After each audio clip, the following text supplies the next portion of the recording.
Hallelujah. Amen. So we have 1, 2, 3, 4, 5 prayer points to pray today.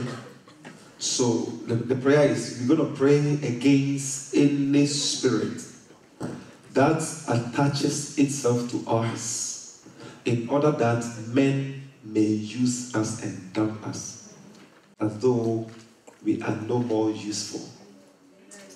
They get tired with us and then they dump us. After 3 minutes, after 1 hour, after 2 months, after 6 months, 2 years, they don't want us anymore. Then they dump us for somebody else who we are even better than. Use and dump prayer. We're going to pray it. Hallelujah. Amen. Prayer number 2. Retrogression to your past life and suffering. Retrogression into your past life and suffering. That is the point, the topic.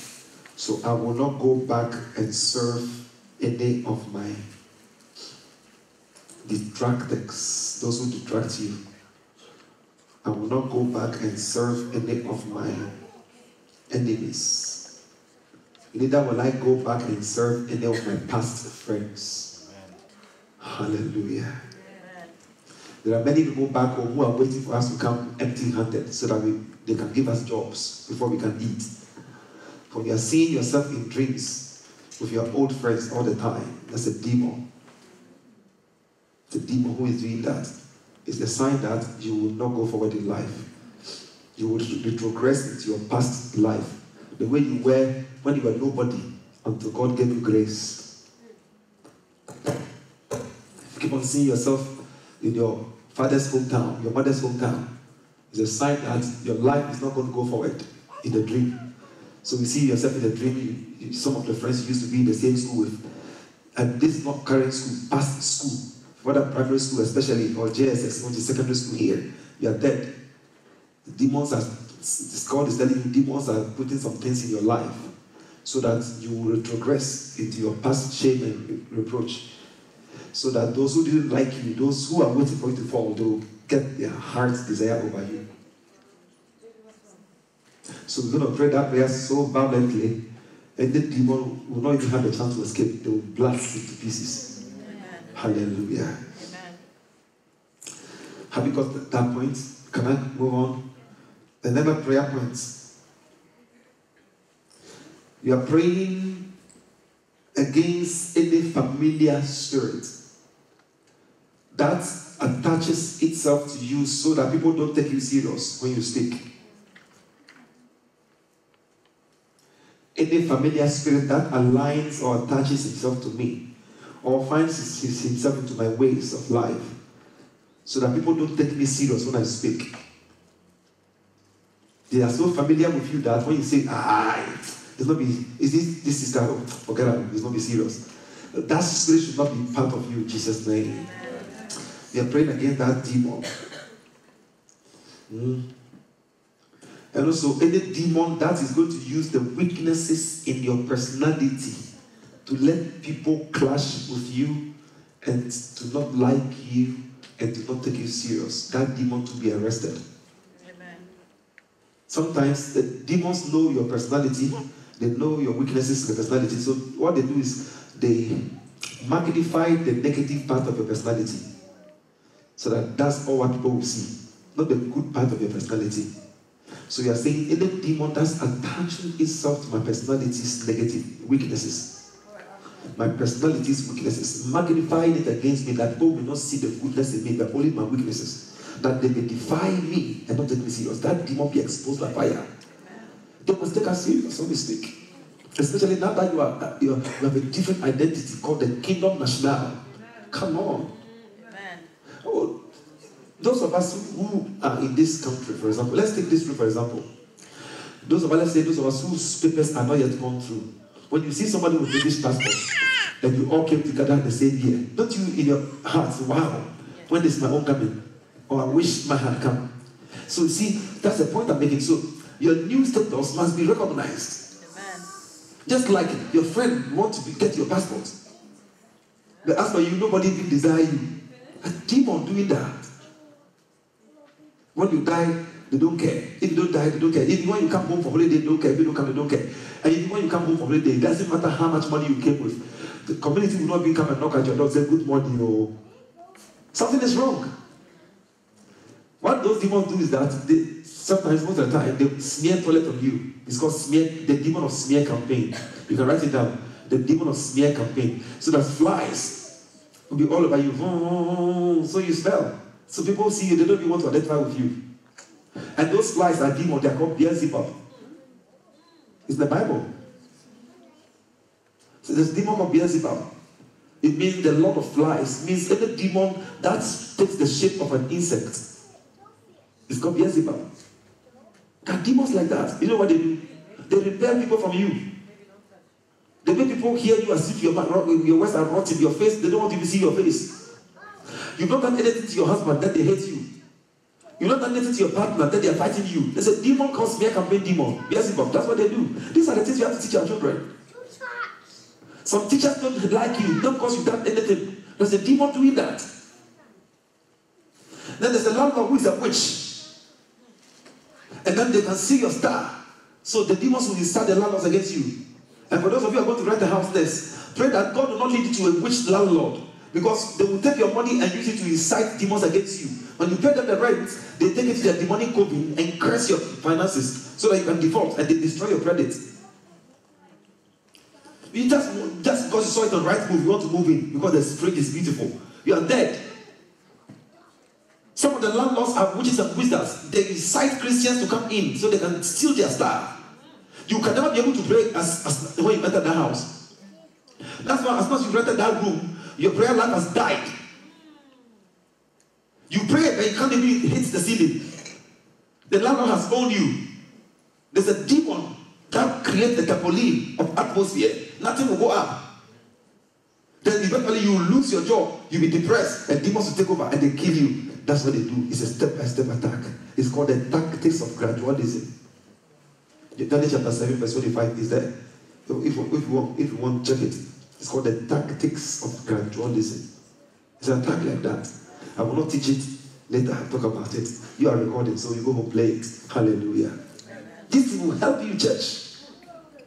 It will help you. Many believers have suffered casualty. You know why? We are so ignorant. We think as soon as we enter the light, that's it. Have you not been a British citizen and yet went to bed without food before? What are you talking about? Have you not seen many citizens who are homeless? White and black, with passports. And yet somebody has no papers, yet he's driving a car. Are you okay?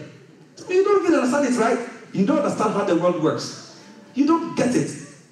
When you're a Christian, it's only your spirit that is born again. Your soul and your body are not born again. Don't be stupid. They are deceiving you. Okay, you are a Christian.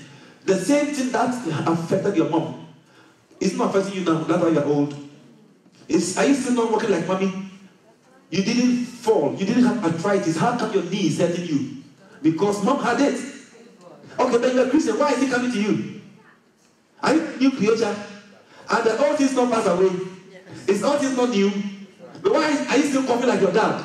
Stupid. You don't know what's going on. I'm not going to change my words. I'm saying stupid because you've been ignorant. You've been ignorant to some stupid demonic teachings, so they've gotten you. That's what demons want. So that you can lose God and they get you. Say, I will not lose God anymore. I will not lose God anymore. Do you understand what blood means? Some of you don't understand what the blood of Jesus means to them. You don't get it. Thank God for Nigerians. I was saying, if you envy Nigerians, I don't care. Thank God for Nigerians. They know how to effectively use the blood of Jesus to the point where hell is scared. Even a fallen Nigerian will find his way out of hell because of the blood of Jesus. Kaya Satosha. When I am born by my father, I am my father's bloodline. Whatever my father will do will affect me unless I pray.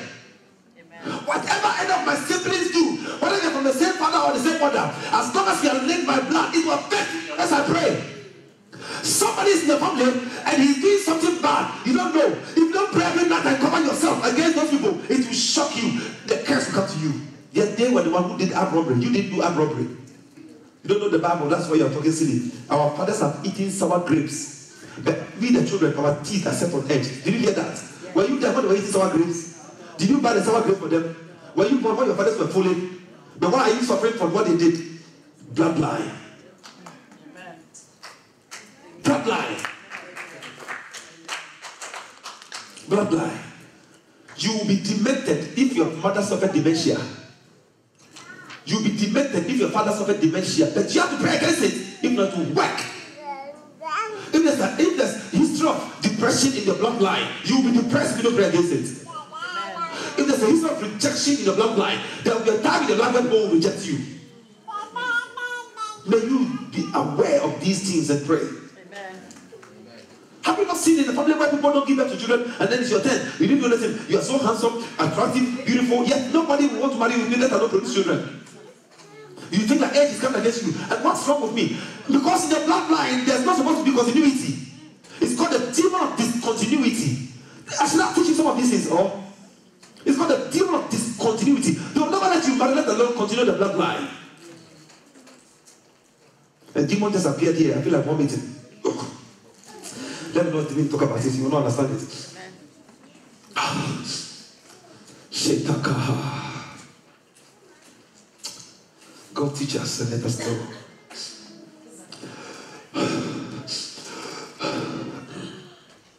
Jesus' name. Amen. Prayer number 4. I don't know whatever number we have. Weaknesses. Weaknesses that cause indiscipline, which the enemy uses to make one fall. Weaknesses in my life that makes me indisciplined in an area that the enemy will take advantage of it to make me fall. We are going to pray against that prayer. Amen. Every one of you here have it. There's an area in your life you are struggling to keep your discipline. That is Satan's gold mine. These are the things the church ought to know. Anybody was born a smoker, or anybody was born a weed smoker or drunkard or gay or lesbian. Nobody was born like that. It's an attack. Amen. Many of the young boys who ended up going the other way of life, let me tell you, they trusted listen to me. Anybody in the street that you can call gay or lesbian, I don't care how you call them, they are naturally trusting. That's their weakness. So they trusted authority figures, they trusted people who use them.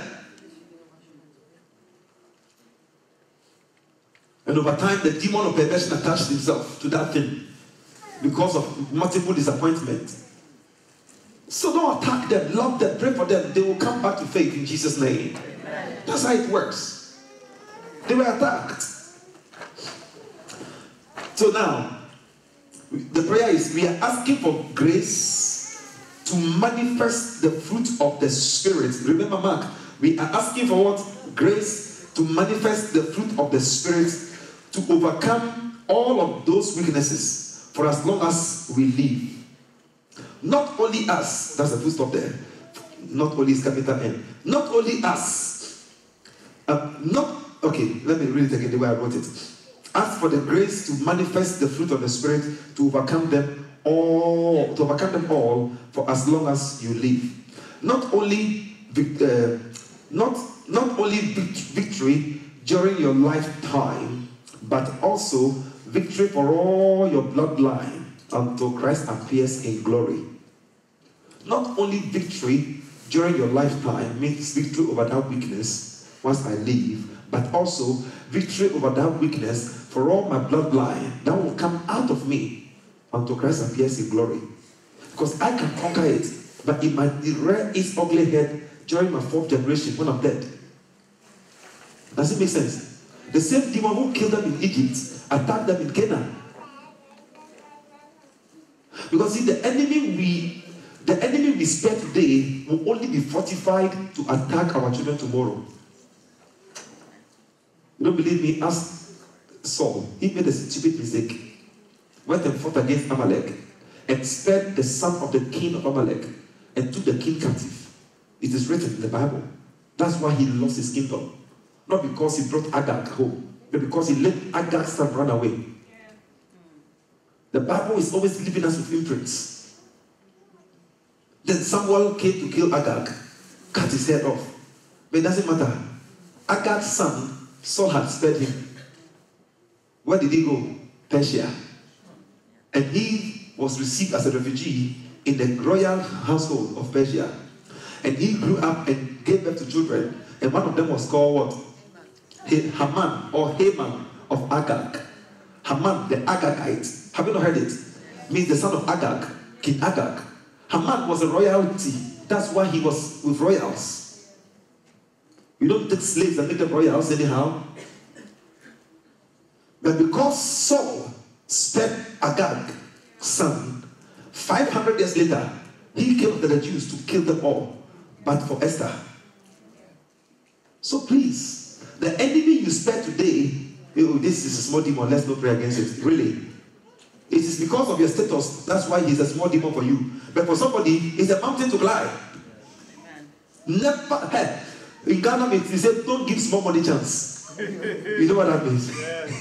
Do not give what? Small money chance. Whether it's a coin or not, take it. But some of you throw away coins because they're 1p. Little drops of water makes a mighty ocean.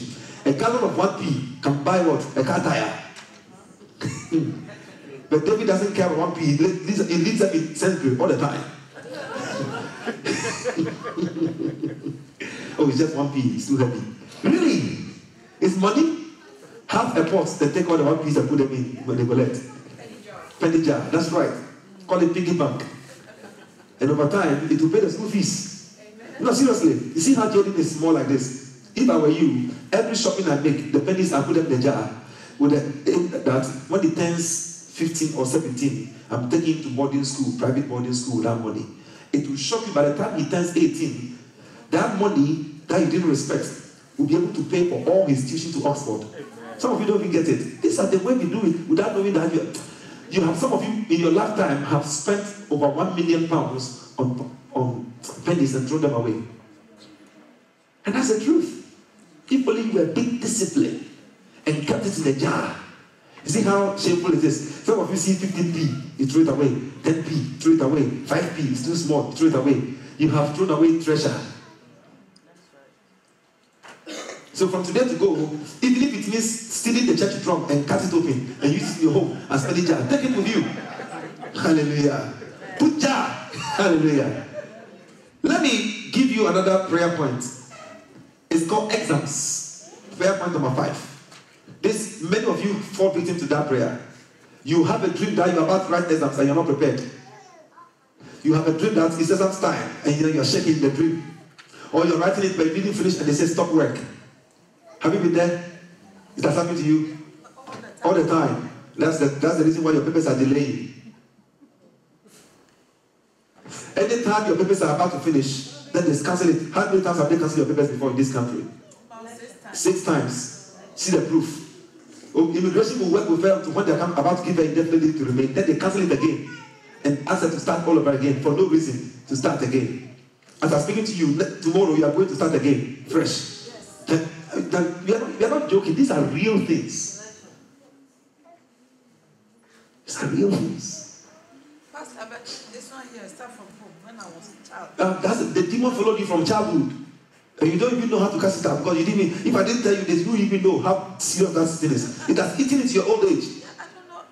But now you know now, so I'm coming to teach you. Hallelujah. Not only here, who again has those dreams? You see yourself in a dream. God bless you. What do you see?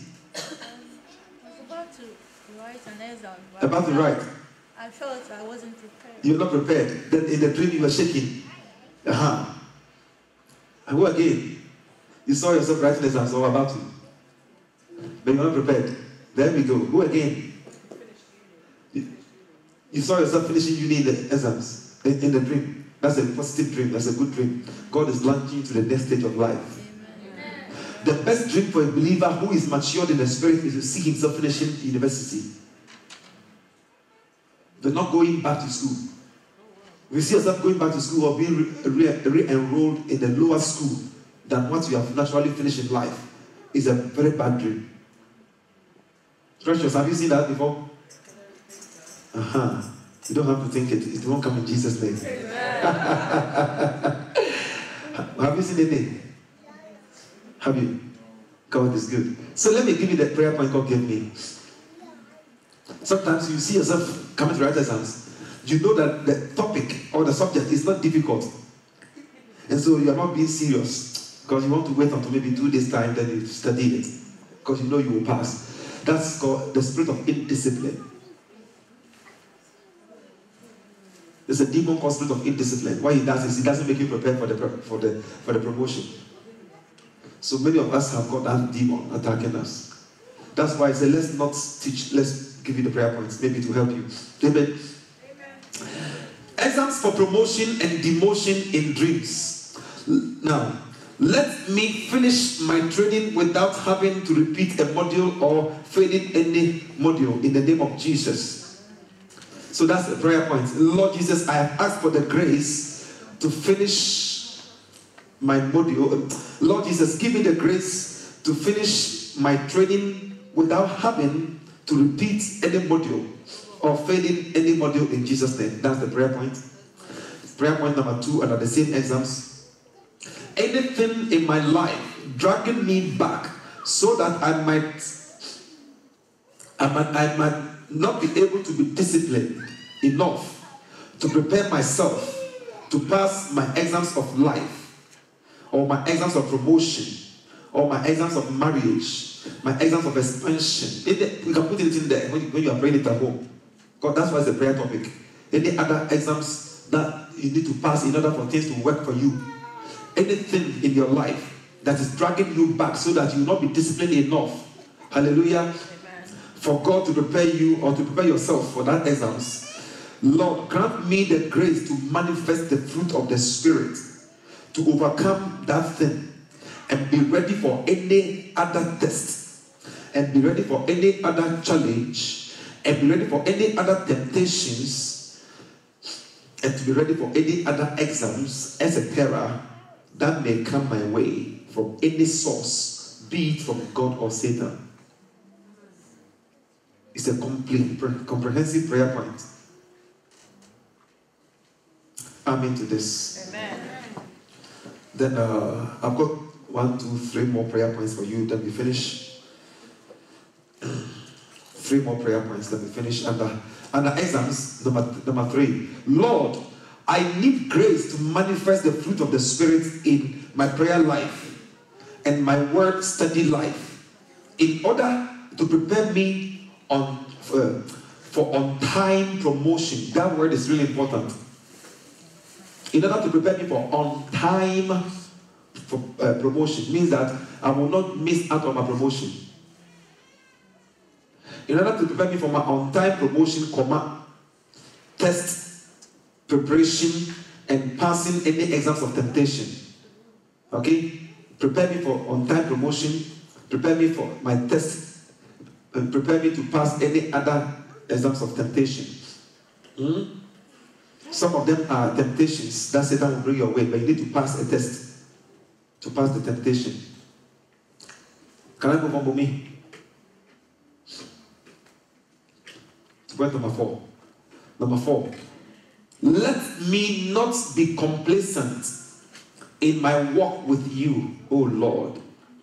Let me not be familiar with you, Holy Spirit, through demonic inducement of false understanding of your grace. This is the most important prayer point of all. Let me take it again. Let me not be complacent in my walk with you, full stop. Let me not be familiar with you, O Holy Spirit, even through any such demonic inducement of false understanding of your grace and mercies and judgments, which will lead to a life of compromise while still in the faith, and before I fall unknowingly out of grace and out of the faith like Peter, and yet believing that I am in the faith. You see how long it is? But it is comprehensive. Can I take it again? Okay. Let me not be complacent in my walk with you, full stop.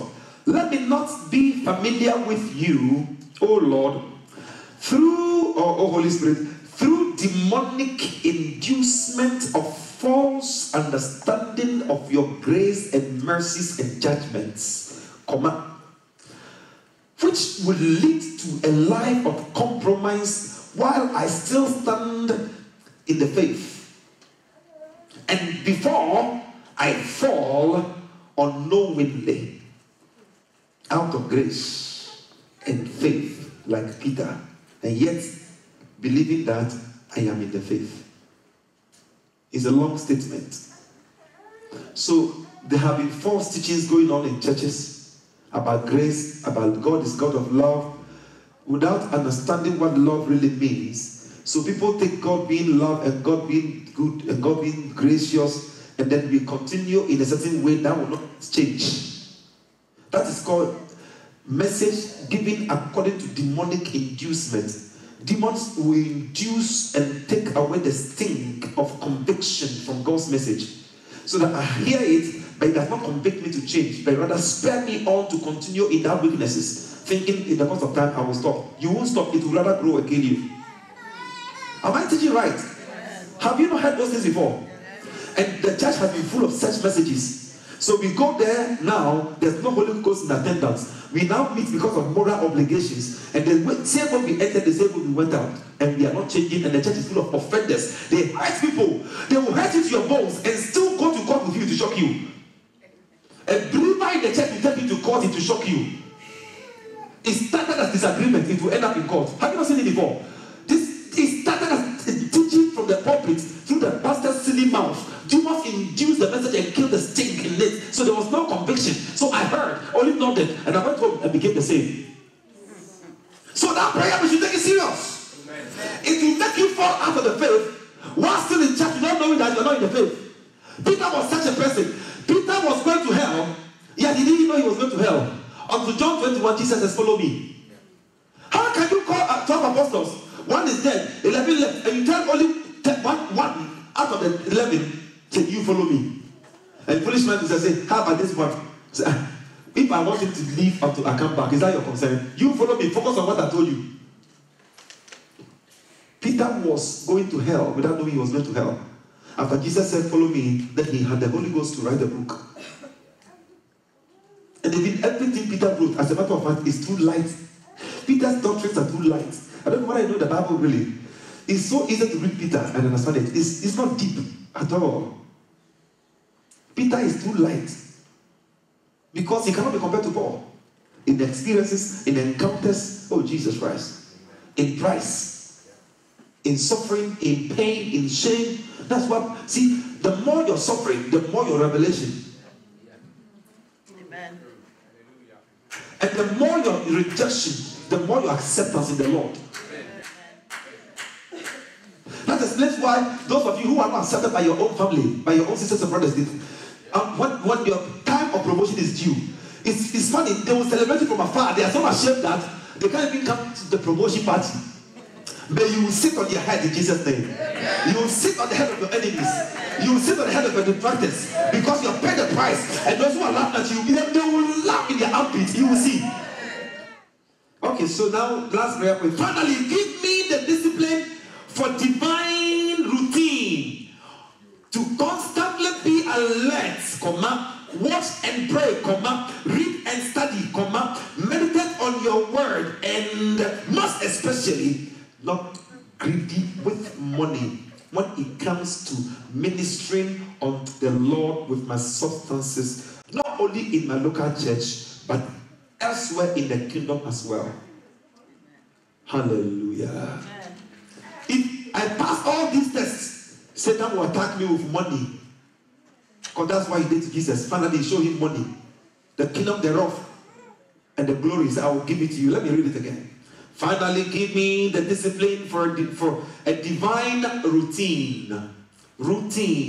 To constantly be alert, constantly watch and pray, constantly read and study your word, constantly meditate on your word, and most especially not to be greedy with money when it comes to ministering unto the Lord with my substances, not only in my local church, but also elsewhere in the kingdom.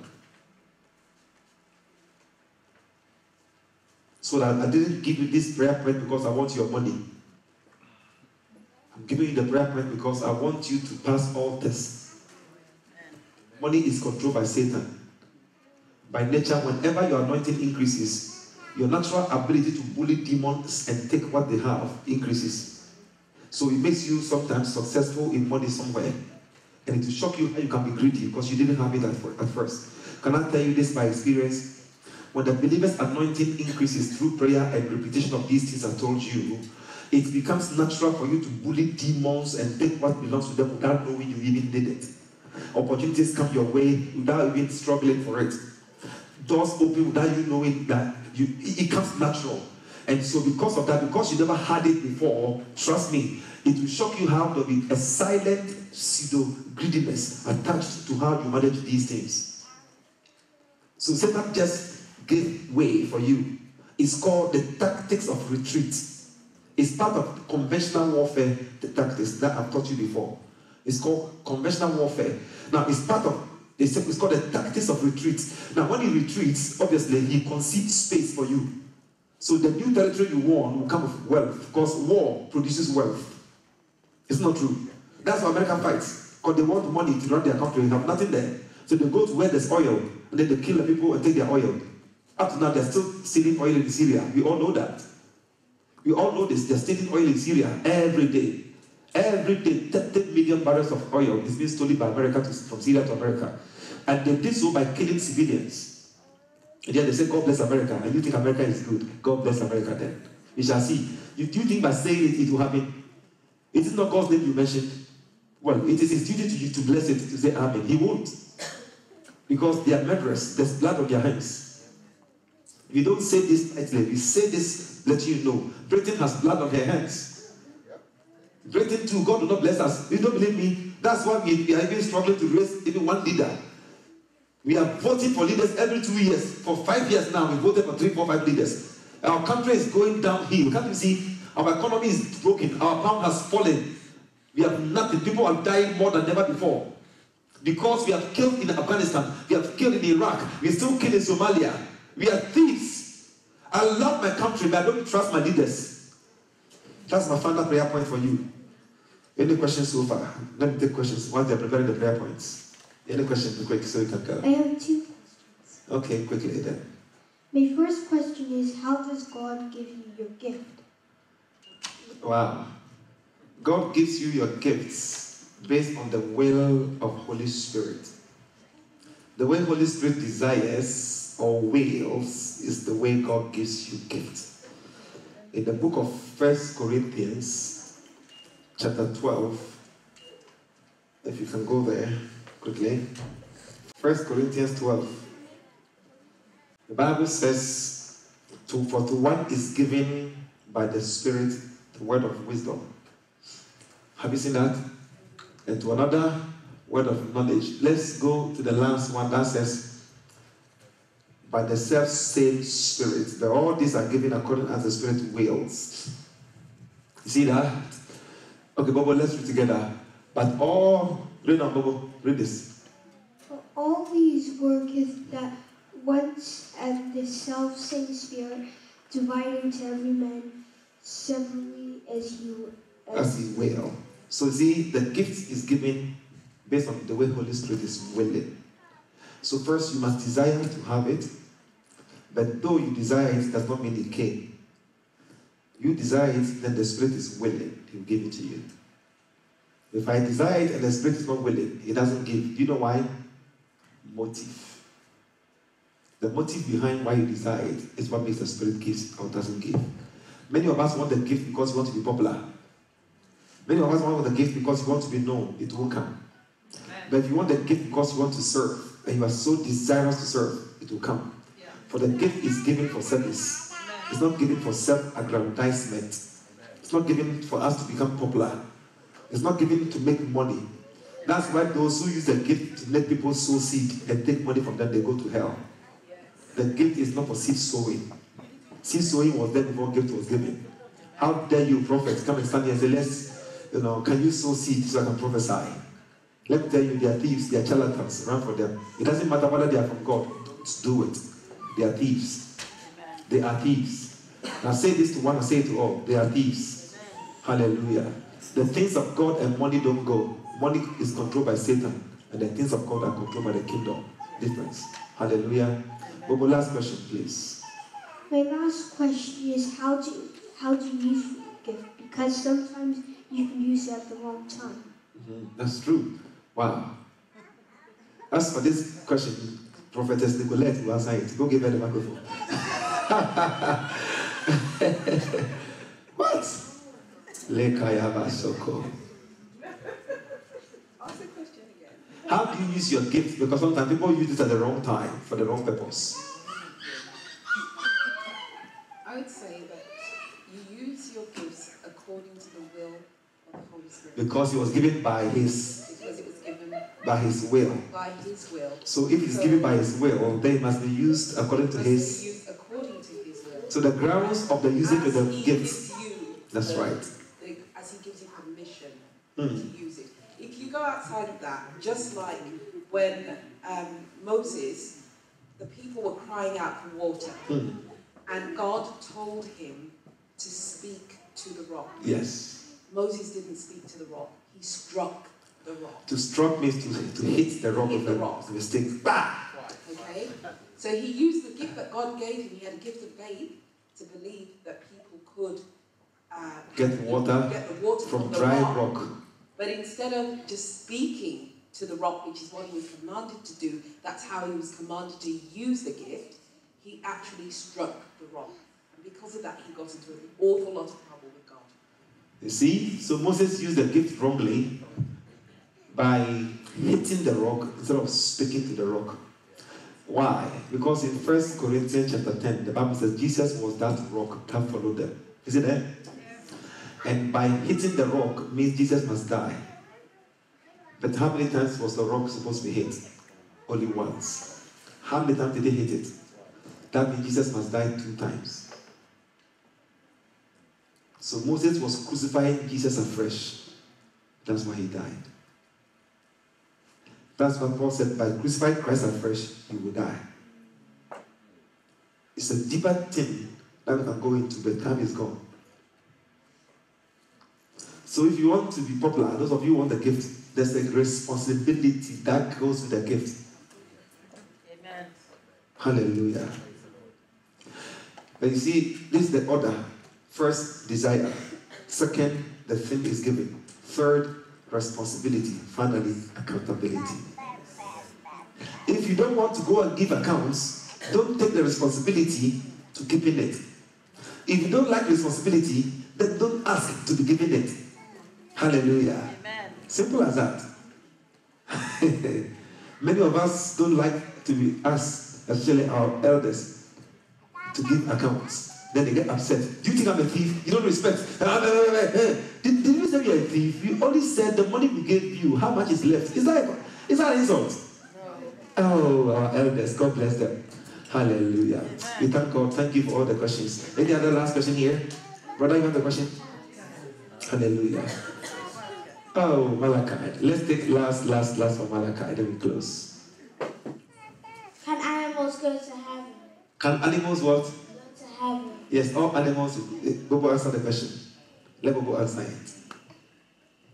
Animals do go to heaven because they don't do anything wrong. Because even though animals kill people, they do it for their own protection. That's right. Clap for Jesus. Hallelujah. Animals have no spirits. They only have souls. And if you don't have spirits, you don't have the knowledge of God. But the knowledge of God is not in the soul. It's only in the spirit. This is where the concept of dualism is wrong. That's another teaching for another day. And those of you who have done yoga before, you understand what I'm talking about. By the way, yoga is demonic, so don't do yoga, okay? Hallelujah. Yoga is what? Demonic. Because they seek to harness the energy of the soul. And the word yoga is a short name of a long name. I can show you the full name. It's called Yoga Maya. Yoga Maya. Maya means 0 point or the state of illusion. They will tell you the full thing, will they? They get to you. So hospitals who are doing yoga, I don't mind them, they are confused. They are demonic administrators who infuse that into the care plan. And most NHS administrators are demonic. We know this. Because Miss Law, the chief consultant gynecologist of West London Hospitals, I mention her name because she brought herself, told me and my wife as a witness that in every hospital in England here, they have a special office for the Freemasons where they send your placenta to. I've mentioned the name now. If you like, Google the name. She's a white lady. Miss Law, chief consultant gynecologist of all the West London hospitals, says that your children's placenta is controlled by Freemasons. They can never rise up to become bigger. But the placenta is where the destiny was incubated. So they tell you where your child should be in life. That's why some of them cannot finish university. Some of them get to a level and say, we don't want to go to uni because you don't get it. Let's not move on. Listen to me. She spoke to me. This is not a dream. At the birth of this one, they wanted to cut her out. I said, no, you cut her. So when I began to speak faith, she was upset and she gave herself out in a hospital without knowing. So these are things you can't share with you. And I'm saying it on record because she said it. My wife was there. Today the kids ask questions. The adults enjoy the kids session. Hallelujah.